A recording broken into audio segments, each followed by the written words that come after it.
আসসালামু আলাইকুম। SSC 2025 batch. আমরা অনেক সময় অনেক ভালোভাবে পরীক্ষার খাতায় লেখা আসার পরেও আমরা মার্ক পাই না। সেটা কেন হয়? সেই কারণটা হচ্ছে টিচারদের চোখে প্রশ্নের অ্যান্সারটা ধরা না পড়া। তো টিচারদের চোখে প্রশ্নর অ্যান্সারগুলো যে অ্যান্সারগুলো আমরা করে আসি সেটা হাইলাইট হওয়ার জন্য আমরা কী করতে পারি বা কীভাবে খাতা লিখতে পারি, আমি সেই সম্পর্কে একটু আলোচনা করতে যাচ্ছি। বা কীভাবে প্রশ্নের উত্তরগুলো লিখলে আমরা মার্ক ভালো পেতে পারি, মানে খাতার পেজে কীভাবে বন্টন করতে পারি সেই সম্পর্কে আমি একটু বলি। তো আমরা প্রশ্ন যখন লেখা শুরু করব, প্রথম পেজে যখন লেখা শুরু করব, তখন এই যে একটা পেজ থাকে না, এখান থেকে এই অবধি যে একটা পেজ, পুরোটা একটা পেজ থাকে।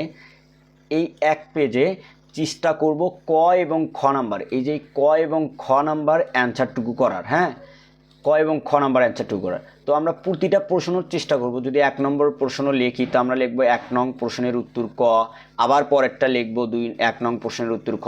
অনেকেই করে কি, 1 নং প্রশ্নের উত্তর লিখে এই পাশে খ দেয়, এই পাশে ক দেয়। হ্যাঁ, এই পাশে ক দিয়ে লেখা শুরু করে। তো আমরা এই কাজটা কখনো করব না। তো আমরা প্রতিটার প্রশ্নের অ্যান্সার লেখার চেষ্টা করব এইখানে, আবার এইখানে, এইভাবে 1 নং প্রশ্নের উত্তর খ, 1 নং প্রশ্নের উত্তর ঘ।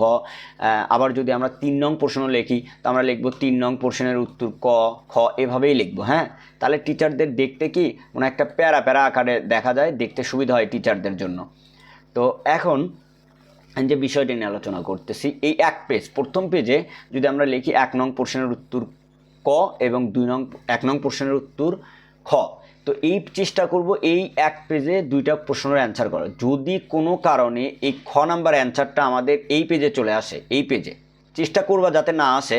যদি কোনো কারণে এই পেজে আসে তো অনেক সময় একটু ঝামেলা হয়ে যায়, চেষ্টা করবা যেন এই পেজে না আসে, ওই এক পেজে ক খ অ্যান্সারটা কমপ্লিট করার জন্য। তো আমরা এখন পরবর্তী আসি, এখন গ নাম্বার প্রশ্নের অ্যান্সার বা পেজ আমরা কীভাবে বন্টন করব। বিশেষ করে সায়েন্সের স্টুডেন্টদের জন্য প্রায় 1 পৃষ্ঠাই হয়ে যায়, এই প্রথম এই পেজেই অ্যান্সার করা যায়। কিন্তু আর্টসের এবং কমার্সের গ্রুপদের জন্য যে সমস্যাটা হয়, 1.5 পৃষ্ঠা হয়ে যায়। 1 পৃষ্ঠা হওয়ার পরে আরেকটা পেজে চলে যায়। তো তখন আমরা কী করবো, এই যে এটা কিন্তু আমরা লিখবই, প্রতিটা প্রশ্নতেই লিখবো 1 নং প্রশ্নের উত্তর, 1 নং প্রশ্নের উত্তর ক, 1 নং প্রশ্নের উত্তর খ, এইভাবে লিখবো।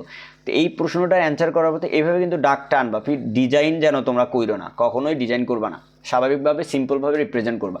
তো এই পেজটা থেকে আমরা যখন গ নাম্বার লেখা শুরু করব, এই পুরো পেজটা কিন্তু আমরা অ্যান্সার করব। যদি এই পেজে হয়ে যায় তোমাদের সম্পূর্ণ অ্যান্সার তাইলে ভালো। যদি কোনো কারণে আবার এই পেজে চলে আসে, এই পেজে আসার পরে এটা পর্যন্ত তুমি গ নাম্বার অ্যান্সার করলা। হ্যাঁ, গ নাম্বার অ্যান্সার করে তুমি কি এখান থেকে আবার 1 নং প্রশ্নের উত্তর লিখে ঘ নাম্বার কোশ্চেন লিখবা? অবশ্যই না, এখান থেকে না, এই পেজটা স্কিপ করে চেষ্টা করবা পরের পেজে যাদের লিখতে।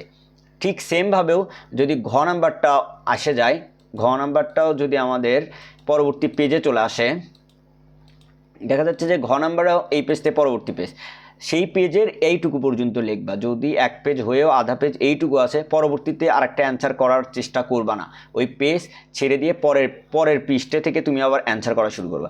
দেখবে এইভাবে লিখলে টিচারদের চোখে অনেক সময় পেজ উল্টাতে গিয়ে ছেড়ে যায় অ্যান্সার, বা নিচে লেখা থাকলে অনেক সময় কি অ্যান্সারগুলো বোঝা যায় না। যদি এই পারে লেখো 2 নং প্রশ্নের উত্তর আবার ক এখান থেকে শুরু করে দাও, তাহলে হবে কি টিচারদের চোখে ওটা এড়িয়ে যাওয়ার সম্ভাবনা থাকে। তোমরা এইভাবে পরীক্ষার খাতায় লিখলে আশা করা যায়, যদি সুন্দর করে অ্যান্সারগুলো করতে পারো, আশা করা যায় ভালো একটা মার্ক তুলতে পারবা।